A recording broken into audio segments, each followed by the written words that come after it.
Venís a hacer pantalla ahora que hace frío, mentiroso. Mirá que hay hambre y la gente duerme en la calle todo el año, ¿eh? 30.000 detenidos desaparecidos. ¡Presente! 30.000 detenidos desaparecidos. ¡Presente! Ahora. ¡Presente! Ahora. ¡Presente! Ahora. ¡Estoy cansada ya! ¡No quiero volver a los comedores! ¡No quiero volver como en otras épocas a comer de comedores! ¡No quiero! ¿Podías describir o caracterizar este gobierno que asume en el 2015? Es un gobierno de derecha, es un gobierno que trae el programa de las clases dominantes no solo de la Argentina, sino de América Latina y del mundo. Lo digo de este modo porque es por primera vez en la historia constitucional de la Argentina que gobierna un partido político con un programa de derecha, que arrastra, como es una alianza electoral, arrastra a uno de los dos grandes partidos tradicionales de la Argentina, como es la Unión Cívica Radical, pero también arrastra a algunos referentes del otro partido tradicional popular de la Argentina, que es el Partido Justicialista, el peronismo. Desde que hay regímenes constitucionales en la Argentina, el primer gobierno constitucional es de 1916, siempre han gobernado radicales y peronistas, siempre. Esta es la primera vez que por el voto popular gana un partido que no es ni el Partido Radical ni el Partido Peronista, y con un programa explícito a la sociedad de derecha. Es la primera vez que esto ocurre, con lo cual es un cambio político muy importante. Es un gobierno que viene a traer un programa económico que viene en curso en la Argentina hace 40 años. O sea, la dictadura genocida de 1976 a 1983 trajo un programa de reestructuración de la economía, de la política, del Estado, de la sociedad.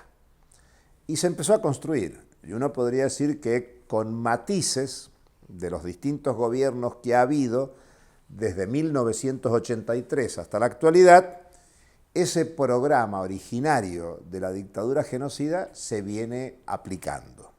Eso me permite a mí decir hoy, ya van 3 años y medio del gobierno de Mauricio Macri, es que está teniendo éxito en su política, aunque no sea reelegido. Puede ser que Macri no gane un segundo periodo en las elecciones que habrá en octubre del 2019. Pero ha tenido éxito, ¿en qué sentido? Hace 40 años hubo una intencionalidad de reestructurar la relación entre el capital y el trabajo. Bueno, en 40 años hay un proceso de flexibilización salarial, de flexibilización laboral, de quita de derechos de las trabajadoras y los trabajadores en la Argentina, y lo que hay hoy como un objetivo de máxima del actual gobierno es una reforma laboral. O sea, hace 40 años que se viene reformando el régimen laboral en la Argentina. Y la principal tarea de este gobierno es quitar derechos a los trabajadores, derechos individuales, derechos colectivos, derechos sociales, derechos sindicales. O sea, hay una reestructuración de la relación entre el capital y el trabajo. Y yo diría es el objetivo principal que trajo este gobierno a la cuestión y que hoy es la principal propuesta que está contenida en el acuerdo con el Fondo Monetario Internacional. Segunda cuestión, lo que este gobierno viene a consolidar, lo que se ha llamado una reforma del Estado, que empezó con la dictadura militar, que se consolidó con las privatizaciones de empresas públicas en los años 90 y que ahora es parte esencial de lo que el gobierno plantea como modernización de la política de Estado, incluso con algunos aspectos de incorporación de tecnología, de modernización en términos de desarrollos técnicos, científicos, pero que supone poner al Estado al servicio de las necesidades del capital transnacional. Por eso yo hablo de éxito del gobierno porque, bueno, muchos sectores de la burguesía local argentina están críticos, porque la situación de recesión que hay en el país, de inflación que hay, de deterioro del mercado interno, hace que muchos sectores de la burguesía industrial, comercial, estén afectados.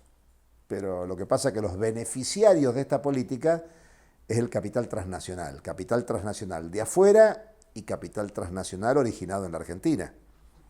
Grandes beneficiarios de la política económica son los grandes productores y exportadores, son los sectores de la especulación, son aquellos sectores vinculados a lo más dinámico de la economía argentina actual, que es el agronegocio y la energía de hidrocarburos no convencionales.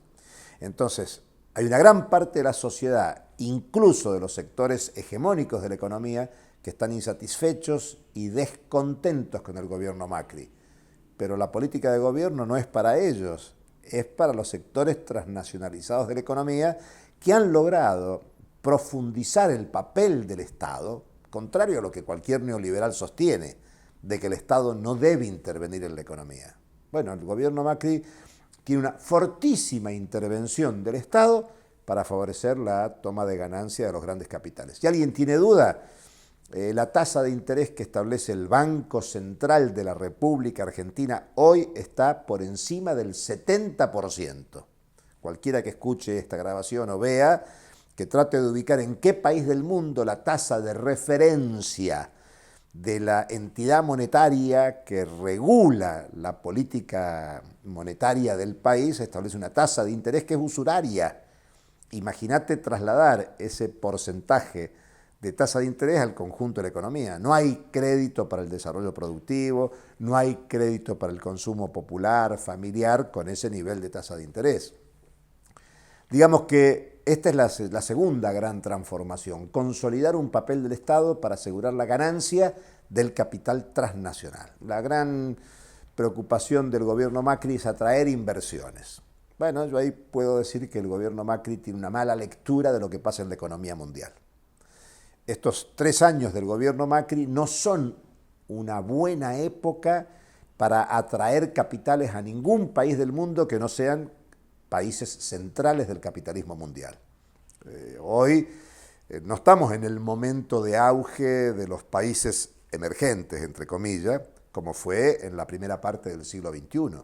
Bueno, muchos capitales de Estados Unidos, de Europa, de Asia, convergieron en América Latina. Y eso, parte del boom económico de América Latina en los primeros años del siglo XXI, tiene que ver con desembarco de inversiones externas. Bueno, este es un momento donde lo que hay es fuga de capitales. Los capitales salen. Estamos grabando esto precisamente en un momento donde la guerra comercial entre Estados Unidos y China se exacerba y el resultado son devaluaciones de casi todas las monedas de América Latina contra el dólar. Lo que hay es salida de capitales, no ingresos de capitales. Entonces, así como se está reformando la relación entre el capital y el trabajo, se está reformando el papel del Estado en la economía al servicio de la ganancia. Y el tercer gran cambio del gobierno Macri es subordinar a la Argentina a las necesidades de la política exterior estadounidense. ¿Por qué? Porque, bueno, América Latina vivió en la primera década del siglo XXI y un poco más, hasta el año 2012, 2013, generó una expectativa de cambio político, no solo en América Latina, sino a nivel mundial. América Latina expresaba la respuesta de los pueblos a la ofensiva del capital, a la ofensiva neoliberal, y hubo gobiernos en la región que son resultado de las luchas populares, que generaron discursos muy críticos a la política hegemónica neoliberal. Incluso algunos, como el caso de Venezuela, asociado con Cuba, llegó a plantear una perspectiva para América Latina de un horizonte de socialismo del siglo XXI. Y atrás de eso, Bolivia, en el año 2010, llegó a formular la perspectiva de un socialismo comunitario. Digamos que Entre el 2005, que Venezuela habla de socialismo del siglo XXI, y el 2010, que Bolivia plantea el socialismo comunitario, y las reformas constitucionales de Ecuador y de Bolivia, que plantean la concepción del vivir bien, dice Bolivia, o el buen vivir, que dice Ecuador, están planteando un desafío civilizatorio, de un rumbo, un horizonte para el sistema mundial bajo otros valores, bajo otra cosmovisión. Y bueno, el imperialismo, principalmente estadounidense, no podía permitir que en su territorio, que es América, se esté desarrollando una cultura social, masiva, política, deliberada, de confrontación con el capitalismo. Y por lo tanto ha habido una ofensiva con golpes de Estado de nuevo tipo. Ya no la tradición del golpe militar tradicional en América Latina. En toda la historia de América Latina, el golpe militar, la intervención armada de Estados Unidos es una cuestión tradicional. Desde 1856 en Nicaragua, a plantear a comienzos del siglo XX en Cuba. Digamos, hay ejemplos históricos tradicionales de intervención norteamericana. Bueno, en esta etapa no. Han sido los llamados golpes blandos, con intervención de la justicia, con intervención de los parlamentos. Estoy hablando del golpe de Estado en Honduras, del golpe de Estado en Paraguay, del golpe de Estado en Brasil, que derivó en el caso brasileño en la prisión de Lula, que era el precandidato con más expectativa de voto. Y todo desemboca en el triunfo de Jair Bolsonaro, un referente de la derecha. No creo que haya un referente más a la derecha que Bolsonaro en Brasil, y nada menos que con 52 millones de votos de Brasil. O sea, para mostrar que estamos hablando de una dimensión política con consenso electoral. Bueno, Macri es el consenso electoral en la Argentina, una política de derecha, como que Bolsonaro intenta consolidar un voto masivo de millones de personas a esa política. Entonces, no es pequeño detalle que el gobierno Macri venga a la Argentina a consolidar la política exterior de Estados Unidos. ¿Por qué? Porque Estados Unidos se apoyaba hasta ahora en una derecha no prestigiada en América Latina. Por ejemplo, pensemos en los gobiernos de Perú. Bueno, todos los presidentes peruanos de los últimos años están todos presos o denunciados por corrupción.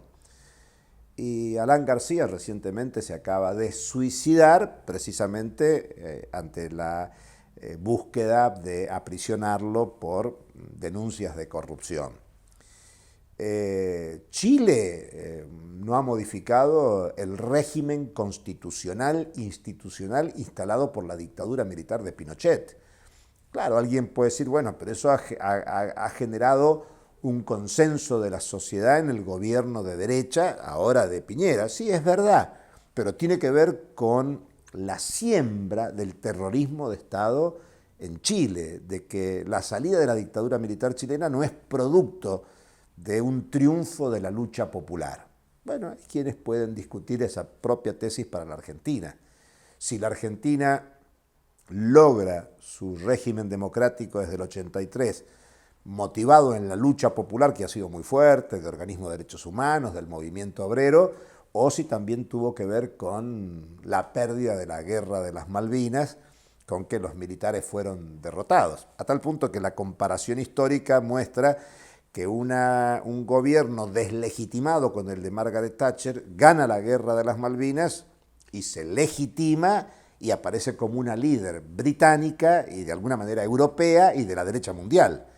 El neoliberalismo ensayado en América Latina con las dictaduras de los 70 se termina consolidando con Margaret Thatcher en Inglaterra y con Reagan en Estados Unidos, con lo cual cuando uno piensa el mundo hoy, bueno, la configuración de este mundo de derecha, con partidos políticos de derecha en Europa, con Trump en Estados Unidos, si uno quiere, tiene origen en América Latina. Sin terrorismo de Estado y el genocidio que consolidó el primer ensayo de las políticas llamadas neoliberales, no hay neoliberalismo expandido en el mundo en la actualidad, en el 2019. Por eso yo marco esta tercera cuestión. Por primera vez hay un gobierno de la derecha argentina con voto de la sociedad que dice, bueno, hay que cambiar la agenda política de América Latina. América Latina en el año 2013 tiene la presidencia cubana de la CELAC, que es la comisión, que es la integración de los países latinoamericanos sin Estados Unidos y sin Canadá. Por primera vez se constituye un proceso de integración en América sin Estados Unidos y sin Canadá. Regímenes de derecha y regímenes de izquierda de América Latina y el Caribe, presididos por Cuba. Y ahí se empieza a hablar de una integración alternativa, de una nueva arquitectura financiera. Digamos, América Latina era un laboratorio de experimentación de lo que podría considerarse un nuevo modelo de organización económica, política, de la sociedad, con muchos matices. Y eso Estados Unidos no lo podía permitir. Bueno, golpes de estados en la región y aparece un gobierno votado por la sociedad como el de Macri. Cambió rotundamente la política para Estados Unidos. Y ahí llega Trump al gobierno de Estados Unidos. Y uno de los pocos presidentes del mundo que Trump conocía previamente, que había jugado al golf, que habían intentado tener negocios conjuntos en Nueva York, es la familia Macri.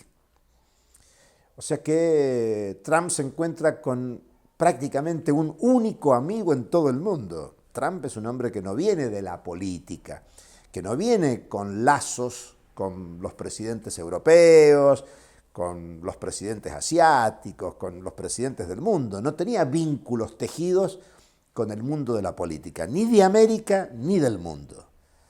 Y se encuentra con un gobierno de derecha que legitima la política de Estados Unidos para la región. Alguien me puede decir, bueno, quizás es un poco exagerado lo que estoy diciendo.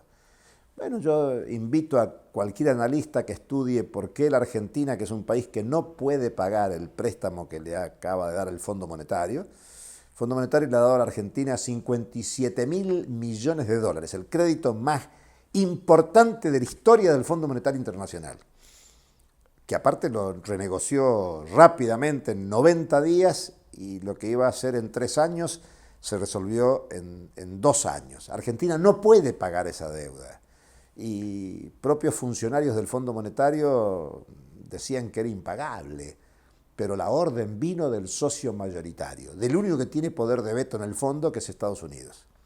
Y decir Estados Unidos es decir muy en general, del gobierno de Estados Unidos. Donald Trump es el que presiona a través de David Lipton, el segundo al mando del Fondo Monetario Internacional, es el representante de Estados Unidos, para que a la Argentina se lo apoye. Porque Estados Unidos necesita cambiar aquella orientación que había al comienzo del siglo XXI en América Latina, más favorable al socialismo, a la integración latinoamericana de nuevo tipo, a una nueva arquitectura financiera, hasta se empezó a trabajar en lo que era una nueva moneda, como régimen contable, de pagos, el sucre.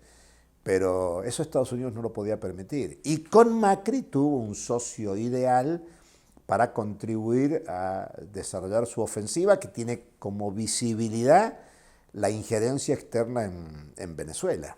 Y se constituyó el famoso Grupo de Lima, un conjunto de países de la región latinoamericana, donde casualmente México se desgajó por un nuevo gobierno, digamos, crítico a los gobiernos tradicionales de México, funcionales a la política de Estados Unidos. Pero Argentina es el que ha animado al Grupo de Lima y a la estrategia de un grupo de países muy importante en la región para obstaculizar el proceso democrático en Venezuela. Y con Bolsonaro en Brasil, de alguna manera se completa.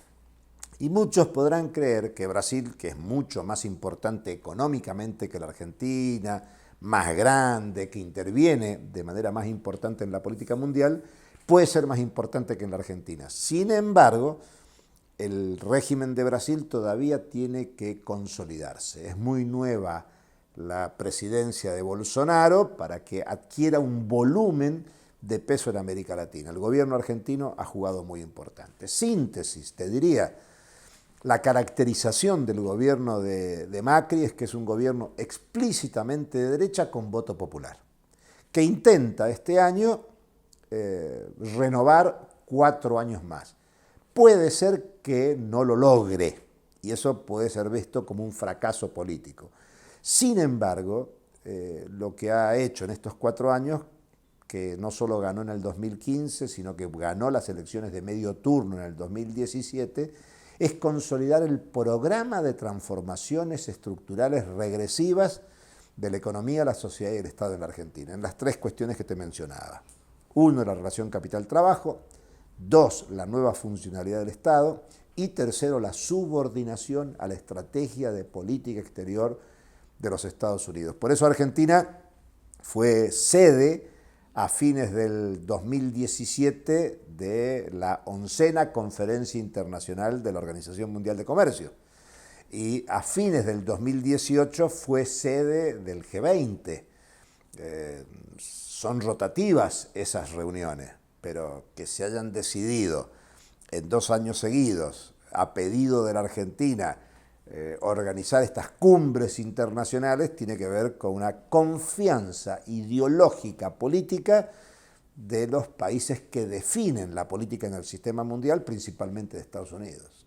¿Por qué este consenso popular de derecha se vio interesado por una frase o por un eje de debate político como la palabra cambiemos? Me gustaría que eso también, si podés, lo puedas vincular con esta idea que está surgiendo en estos últimos años del ascenso del kirchnerismo en todas las encuestas y de la figura de Cristina como una figura que es sensible de ser electa como la nueva presidenta. Sí, es interesante considerar por qué el partido de gobierno hace una alianza que le pone el nombre Cambiemos. Y el Cambiemos, digamos, lo que traía como gran argumento es el cambio. ¿Qué había que cambiar? Primero, lo que había que cambiar era la agenda política que había en Argentina y en América Latina, que era una política crítica al orden neoliberal.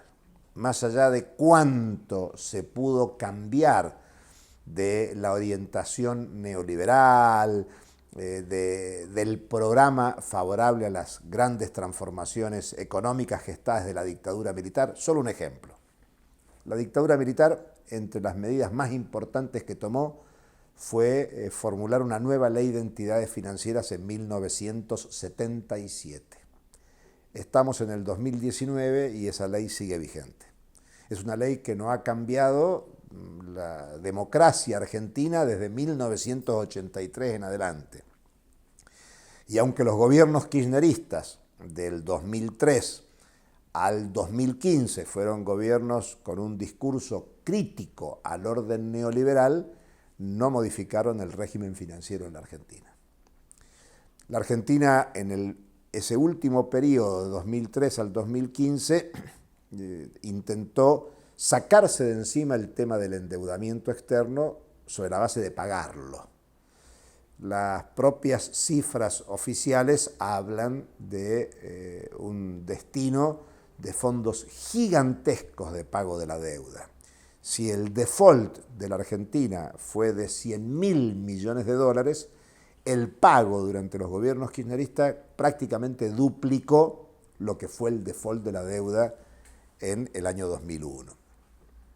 Al mismo tiempo, se consolidó en el turno de los gobiernos kirchneristas lo que podríamos llamar el modelo productivo que se venía gestando desde la dictadura militar para acá. Uno de los temas más importantes es el cambio del modelo agrario en la Argentina. La Argentina consolidó en los años 90 o instaló en los años 90 el modelo del agronegocio, asociado a la producción de transgénicos. Un tema consolidado en los últimos años, principalmente con la soja, coherente y convergente con la suba de los precios internacionales de las materias primas. Por eso decimos que son años, los años vinculados al gobierno kirchnerista, del 2003 al 2015, con el boom de las materias primas y con las demandas del capitalismo desarrollado por las materias primas de América Latina, sea el petróleo venezolano, sea la tierra y los productos de la tierra de la Argentina, el cobre chileno, el hierro brasileño y una cantidad de productos naturales que América Latina tiene ventajas comparativas. El gas boliviano, entre muchos otros temas. El litio, con Bolivia como principal productor, como principal reserva mundial del litio. La Argentina también desarrollando el litio. Y sobre todo Argentina, en este tiempo de los gobiernos kirchneristas, la aparición de Argentina como la segunda reserva mundial de gas no convencional y la cuarta reserva mundial de petróleo no convencional en el yacimiento de Vaca Muerta, en el sur de la Argentina, que motivó un acuerdo secreto de la YPF de gestión estatal, tema materializado por los gobiernos kirchneristas, con Chevron. Chevron es la vieja Standard Oil. Chevron, en la tradición del Standard Oil, está vinculada a todos los procesos de golpes de Estado de América Latina y a confrontaciones económicas muy fuertes, la más importante es con Ecuador. Argentina desarmó un acuerdo judicial que tenía contra Chevron en la disputa con Ecuador para que hubiera esa negociación secreta que todavía hoy, en el 2019, se mantiene en niveles de discreción y secretismo pese a las demandas judiciales, parlamentarias que ha habido sobre el tema. Digamos que el origen de la gran expectativa que tiene el gobierno de Macri, Cambiemos en la actualidad, que está sentado en la explotación de los hidrocarburos no convencionales en Vaca Muerta, está asociado a un negocio que empezó precisamente en esos años anteriores.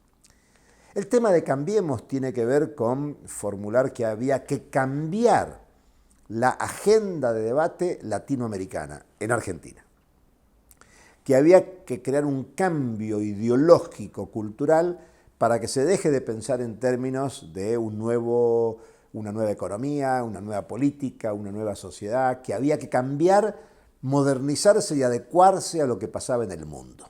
En el mundo, en ese tiempo, era un mundo de la globalización, un mundo de la mundialización, un mundo del libre cambio. Uno podría discutir ahora teóricamente cuánto libre cambio hay en la época de la dominación de los monopolios transnacionales, pero la verdad que culturalmente, sobre todo con la influencia que tienen los medios de comunicación, las redes sociales más en general, el discurso de la apertura económica, que también se asocia a parte de la realidad. ¿En qué sentido? En que hoy la producción está mundializada. Los celulares, tecnología contemporánea, tiene que ver con una producción descentralizada. En varios países se trabaja para que haya un teléfono celular. En varios países se trabaja para que haya una computadora. En varios países se trabaja para que haya un auto. Ya la producción de automotores, la producción de televisores, la producción de muchos elementos de uso cotidiano no se hacen en un determinado país, sino que tienen una configuración de carácter transnacional. Hoy hay una dinámica de la producción mundializada como nunca se dio en la historia de la humanidad. El capitalismo siempre ha sido un sistema mundial. Pero el nivel de mundialización de la producción hoy tiene otra característica, otra dimensión. Digamos que la transnacionalización de la economía es un dato de la realidad. Bueno, el gobierno argentino, viendo esta cuestión, lanzó su campaña de Cambiemos. Cambiemos respecto de lo que había. Y lo que había nos llevaba a un mundo alternativo que la propaganda dice es un mundo que no existe, es un mundo que no puede existir. Y bueno, generó un triunfo ideológico, cultural, político, porque una parte importante de la sociedad creyó en ese discurso de cambio. Al mismo tiempo hay que señalar que había algunas críticas en la sociedad argentina a las formas del funcionamiento del partido en el gobierno, para que se entienda. Cristina Fernández de Kirchner gana la presidencia en el 2011, su segundo mandato, con el 54% de los votos. 4 años después, en las elecciones del 2015, en que gana Mauricio Macri, ya no saca el 54%, sino el 34%. O sea que gana Macri, el PRO, que es el partido de Macri, en alianza con los radicales Cambiemos, sobre la pérdida de un consenso muy importante del régimen, del sistema político en la Argentina y del consenso popular. ¿Por qué digo de la política? Porque muchos funcionarios o socios del gobierno de Cristina Fernández en el 2011 formaron partidos propios. El mejor ejemplo de ellos es Massa, Sergio Massa, un dirigente político que disputó la presidencia también en el 2015, que es una figura política en la actualidad, fue jefe de gabinete de gobierno de Cristina Fernández de Kirchner. Solo por mencionar uno, muchos de los funcionarios que integraron el gabinete de gobierno de Néstor Kirchner o de Cristina Fernández de Kirchner terminaron fragmentando y formando otras ofertas políticas. Luego también se puede decir que el candidato que disputó la representación del kirchnerismo no gozó del consenso ni siquiera del sector más duro ideológica y políticamente del gobierno kirchnerista, sobre todo los sectores más juveniles, vinculados a la agrupación La Cámpora, que está precisamente dirigida por Máximo Kirchner, el hijo de Néstor Kirchner y Cristina Fernández de Kirchner. Digamos que Daniel Scioli, candidato a presidente en el 2015, no tenía ni siquiera el consenso al interior de la fuerza política del gobierno que terminaba, y en general te diría que bueno, esa fórmula del kirchnerismo ganó en primera vuelta, pero en el balotaje perdió. Y te diría que mucha campaña electoral se hizo recién en la segunda vuelta. Es decir que el tema Cambiemos tenía que ver con una agenda política que había en la Argentina, pero asociada a los problemas latinoamericanos.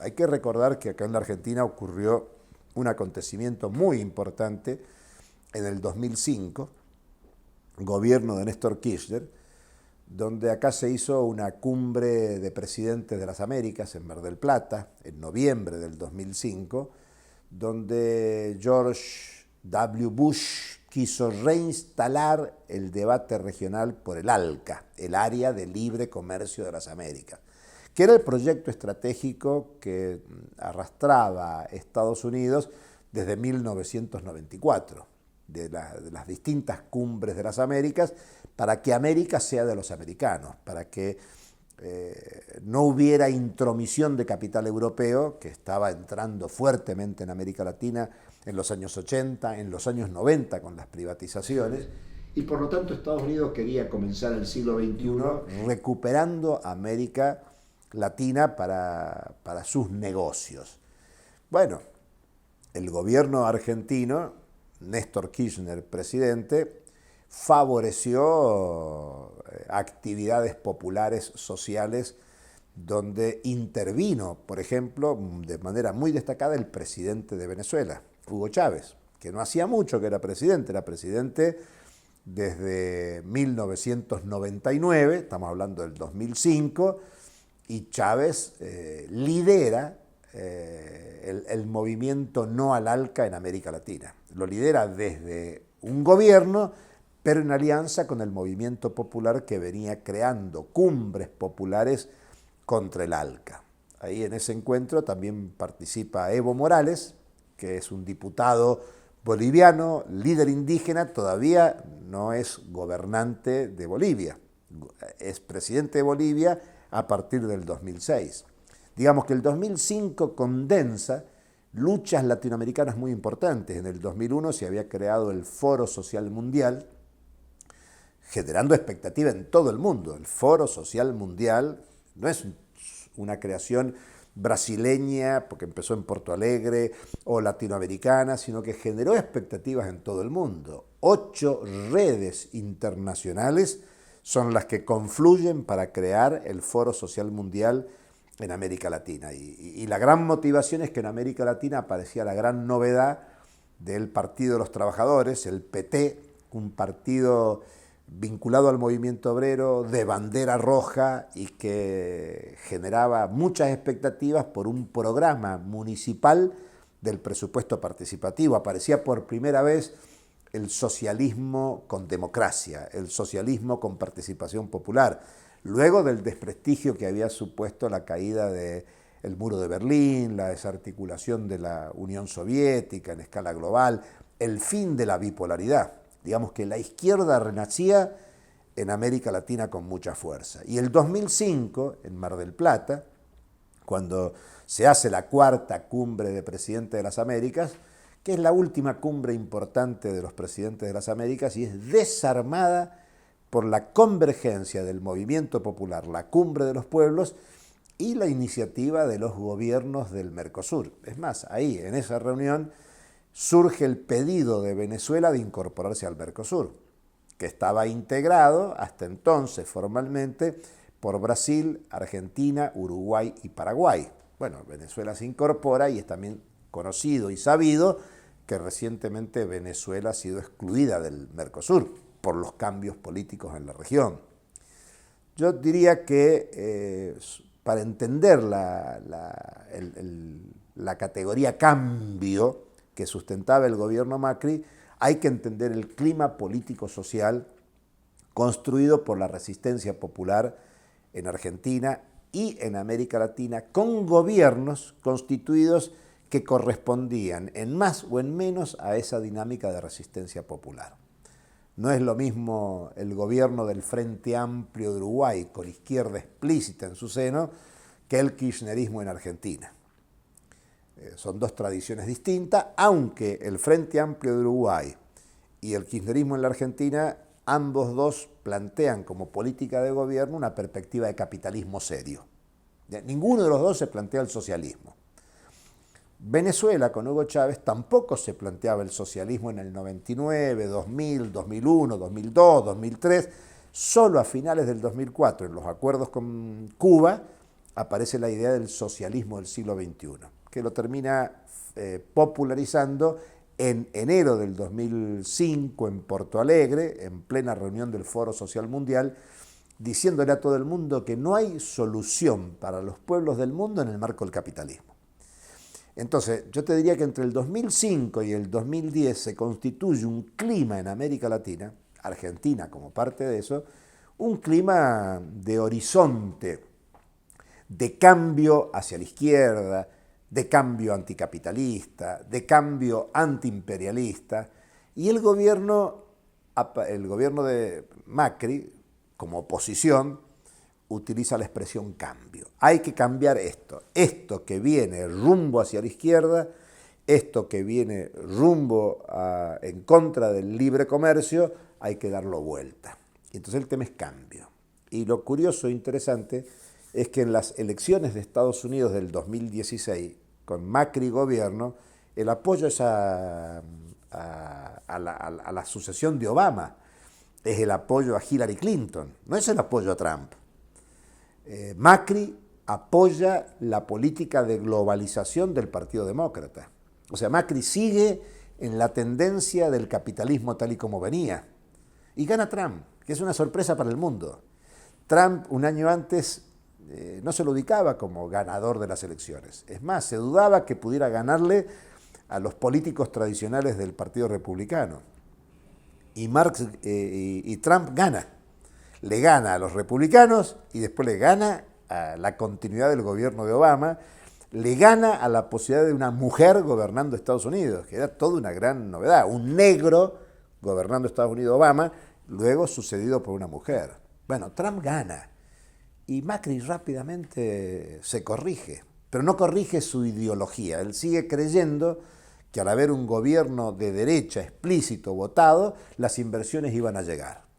Y no se dio cuenta que Trump lo que estaba expresando eran las lógicas proteccionistas. Proteccionistas que históricamente ha sido Estados Unidos proteccionista, Inglaterra ha sido históricamente proteccionista de ellos y demandando la apertura de la economía del resto de los países. Lo que Trump venía a hacer era redefinir la globalización capitalista.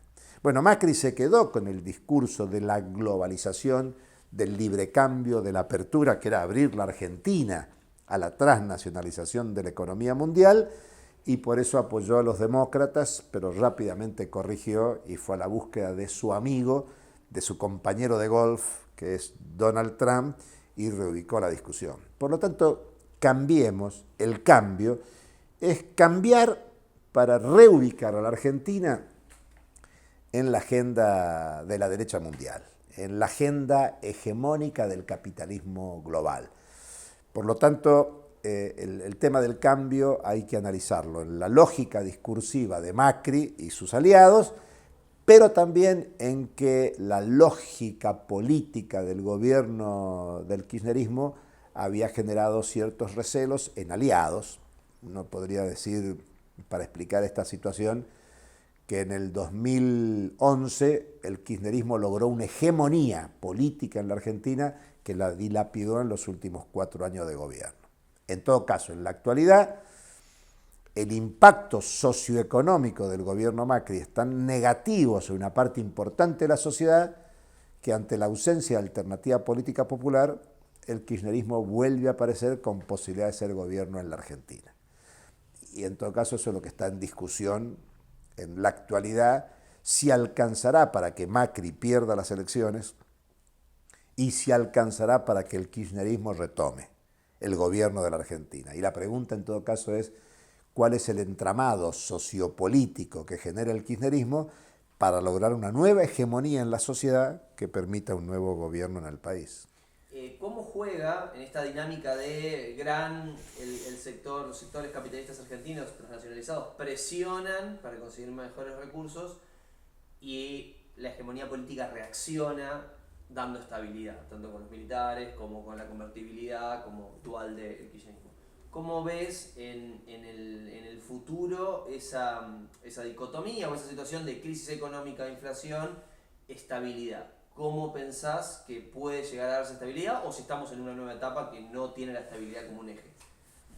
Yo creo que mirar la historia de la Argentina de los últimos 40 años es lo que nos permite, analizando la periodicidad de estos últimos 40 años, poder avisorar lo que se viene. Y no se puede analizar la coyuntura argentina sin mirar la coyuntura del capitalismo mundial.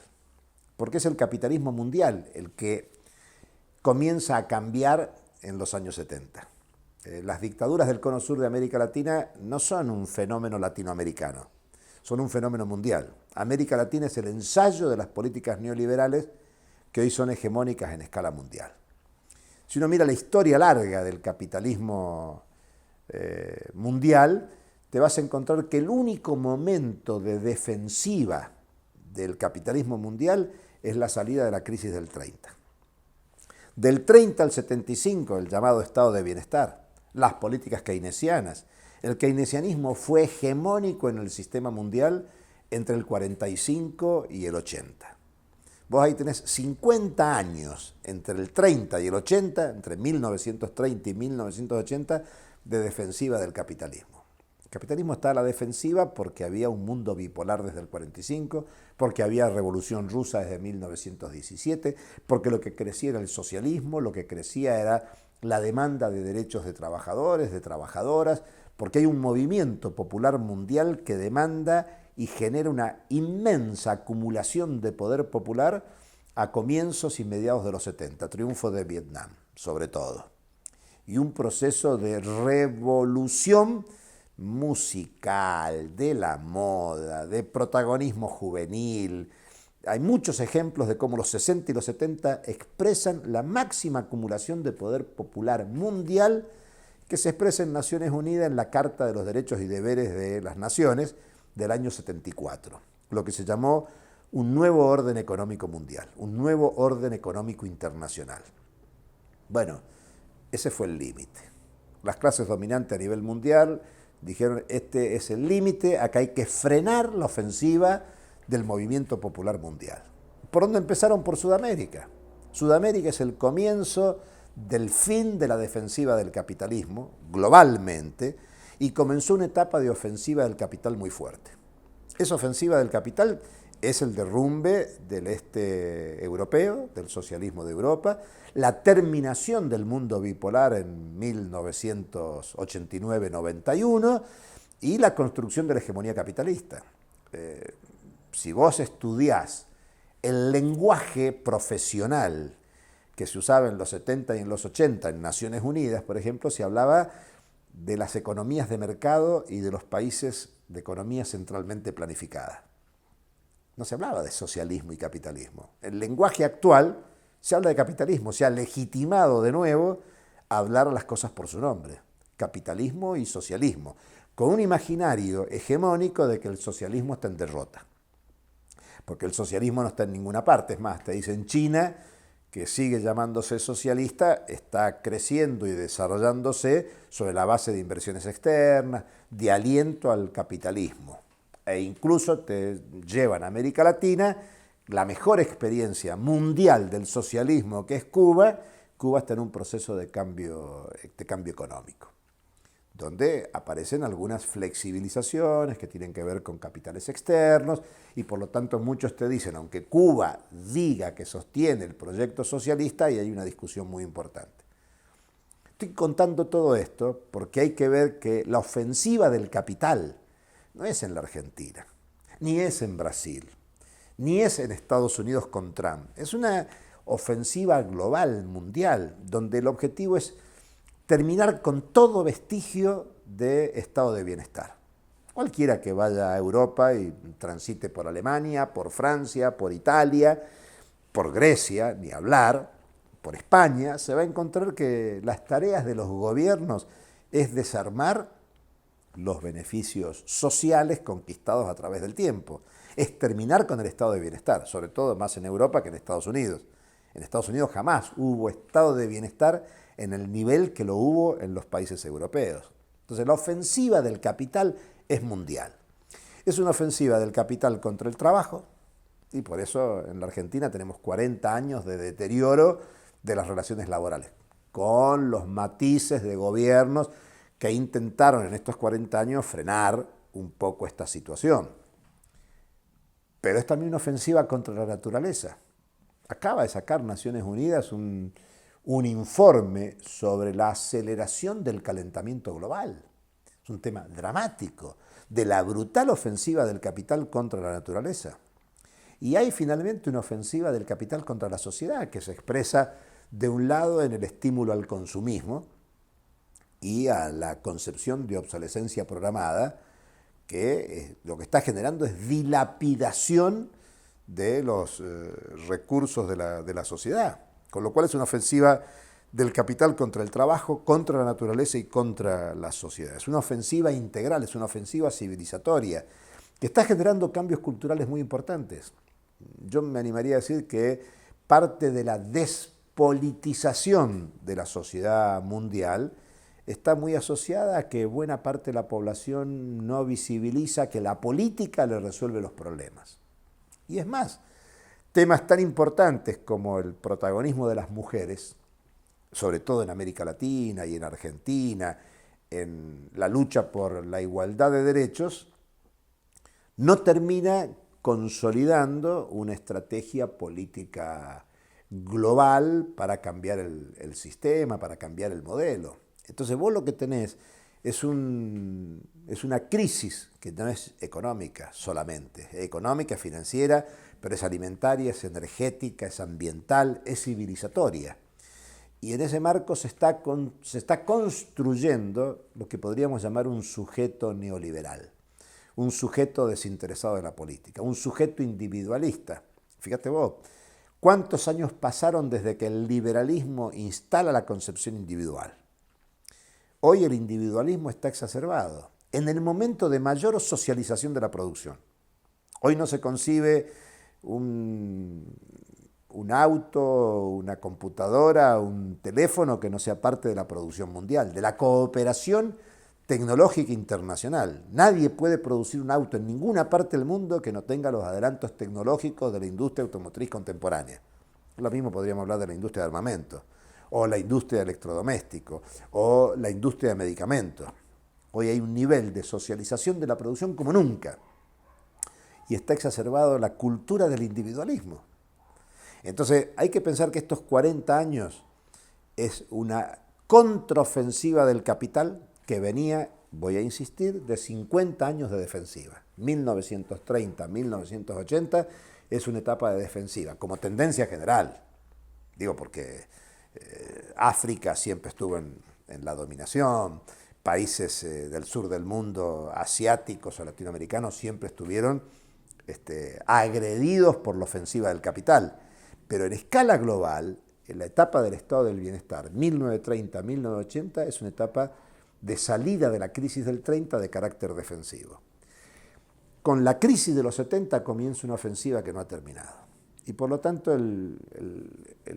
la sociedad mundial hoy está amenazada. No se puede pensar en el futuro de la Argentina o en el futuro de América Latina sin pensar en el futuro de la humanidad.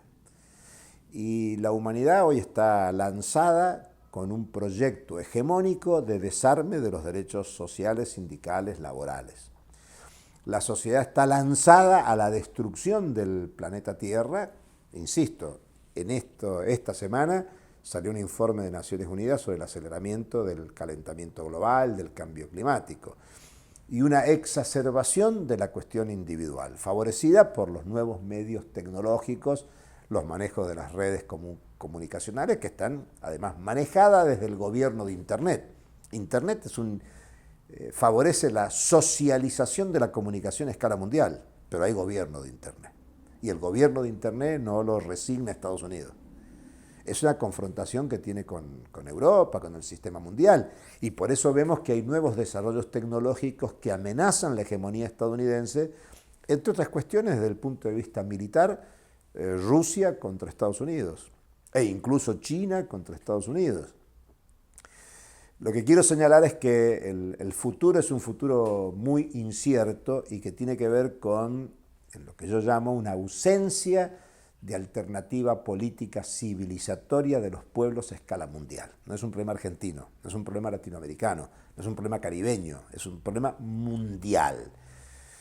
Uno puede pensar que ante la crisis de 1870 en Gran Bretaña, en el sistema mundial, el movimiento popular mundial estaba creando su alternativa. Ya se había publicado El Capital de Carlos Marx, ya se había procesado la Comuna de París y derrotado, pero era un intento de transformación, se había creado la Asociación Internacional de Trabajadores.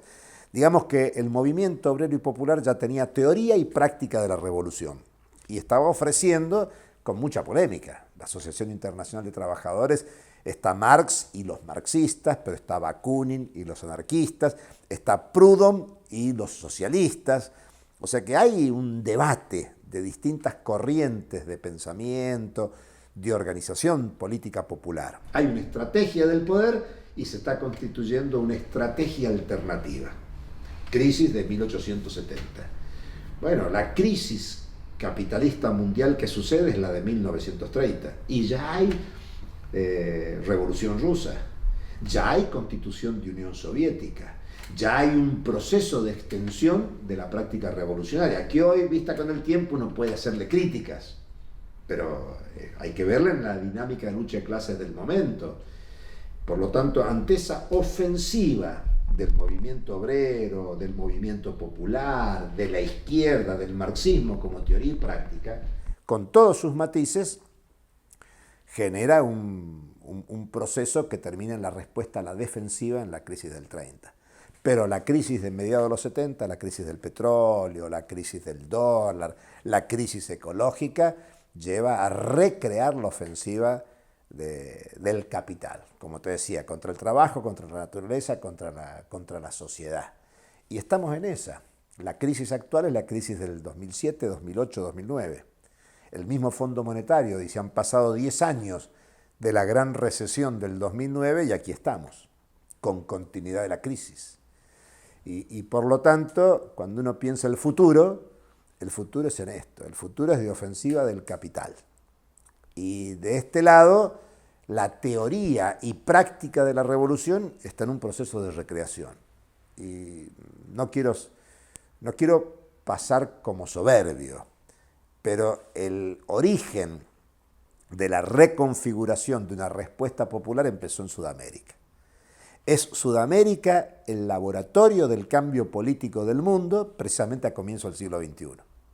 Por eso es que la contraofensiva del poder contra la dinámica de resistencia popular en nuestra América, sobre todo en Sudamérica, y muy enfáticamente con la subsistencia de la Revolución Cubana, del proyecto cubano, en articulación con el proyecto bolivariano de Venezuela, es lo que hoy sigue generando expectativas para reconstruir un proyecto de alternativa popular mundial. Me parece que ese es el desafío de esta época, recrear teórica y prácticamente una respuesta de las trabajadoras, los trabajadores, de los pueblos a la ofensiva del capital.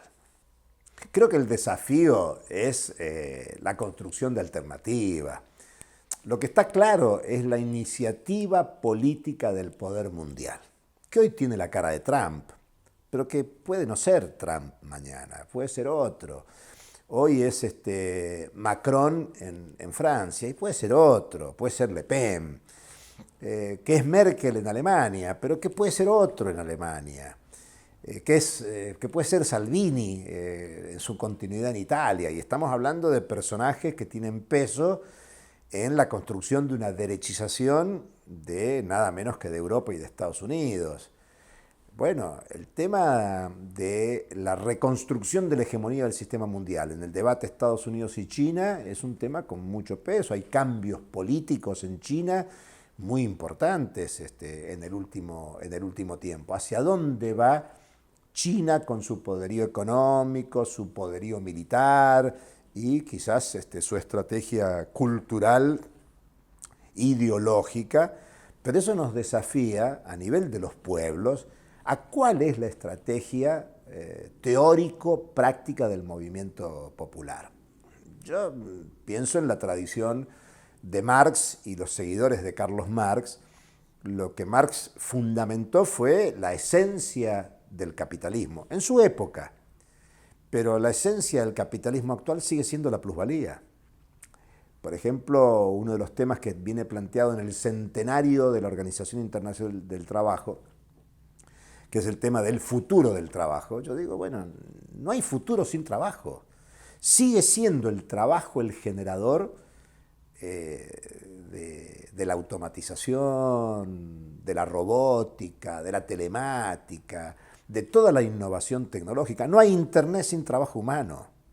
No hay inteligencia artificial sin trabajo humano.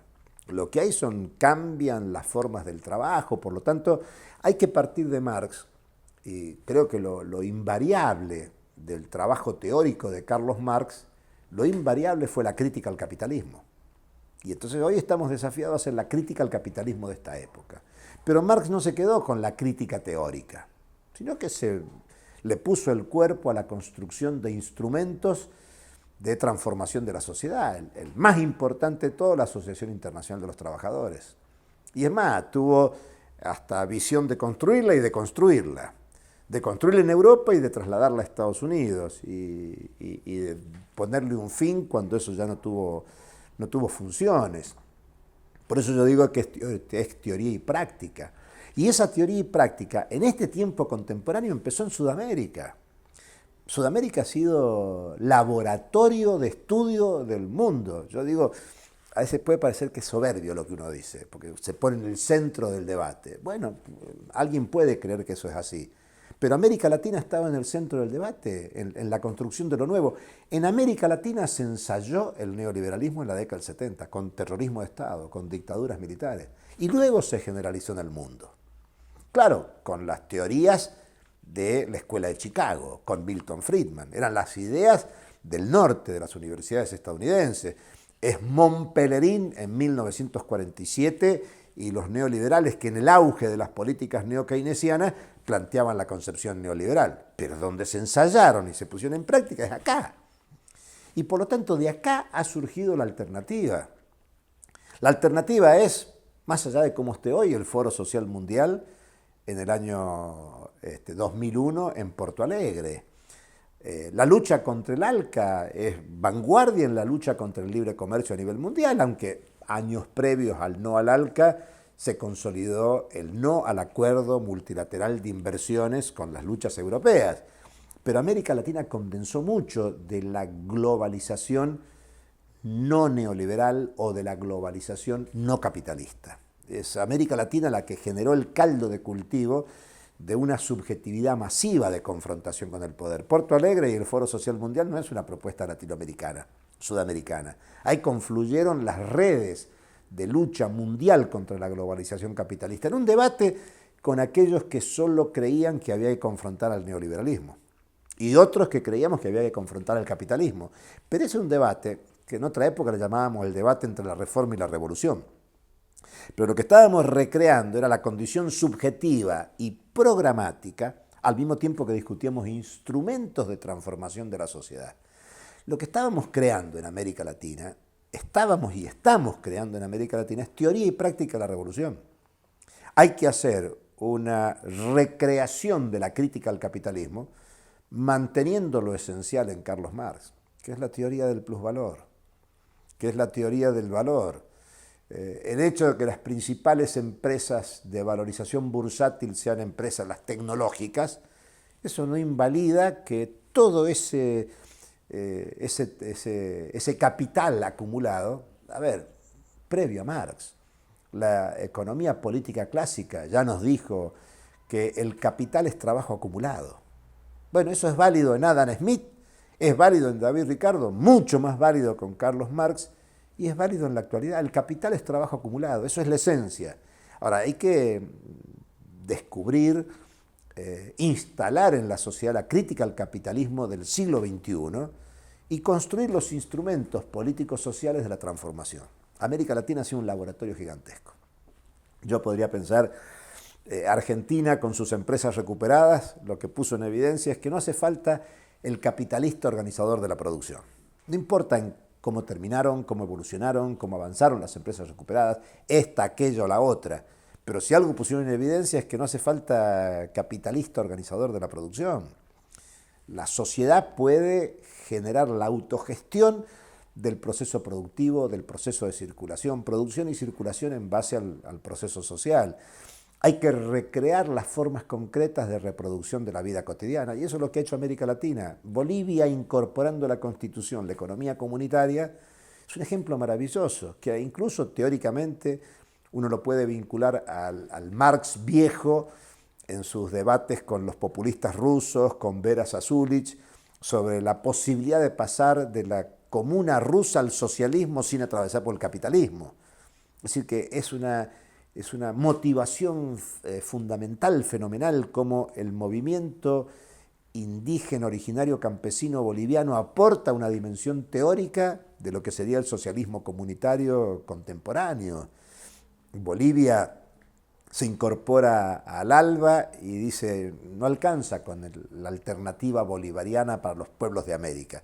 Y dice ALBA TCP, ALBA Tratado Comercial de los Pueblos. ¿Y qué cosa es el Tratado Comercial de los Pueblos? Es el aporte cultural que hacen los pueblos originarios al debate contemporáneo. Es traer la cultura y las categorías de los pueblos originarios tradicionales a la realidad contemporánea. Es revolucionar la sociedad en este tiempo.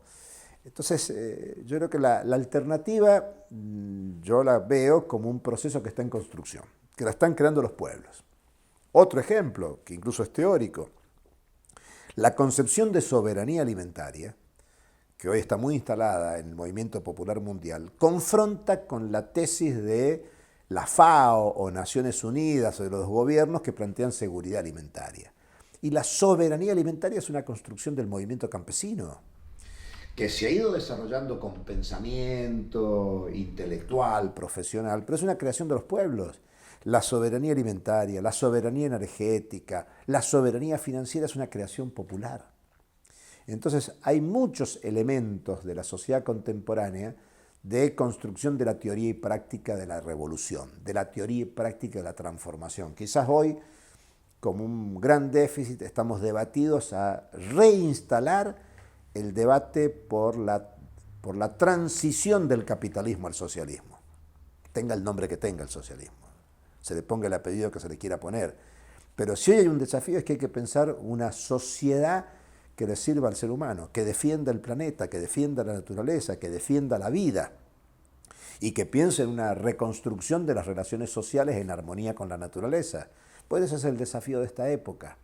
No se trata de recrear las viejas condiciones de la teoría y práctica de la revolución, sino de recrear, reinventar la teoría y práctica de la revolución, tomando la historia, no tirando nada por la borda, sino recuperando lo mejor de la tradición histórica de la lucha de clases pensada desde las clases subalternas, de los sectores subordinados, porque en definitiva lo que hay es iniciativa política del poder y hay iniciativa política de las clases subalternas que muestra que no es tan sencillo que la ofensiva del capital tenga éxito integral, porque existe una dinámica social de confrontación que por ahí aparece en la Argentina, que aparece en Brasil, que aparece en Centroamérica, que aparece en el Caribe, que aparece en Asia, que aparece en África, que aparece en todo el mundo. Las cosas no son como el poder quiere, sino como el poder puede en tanto y en cuanto las clases subalternas, los pueblos del mundo lo dejen hacer. Y ese creo que es el desafío de esta época.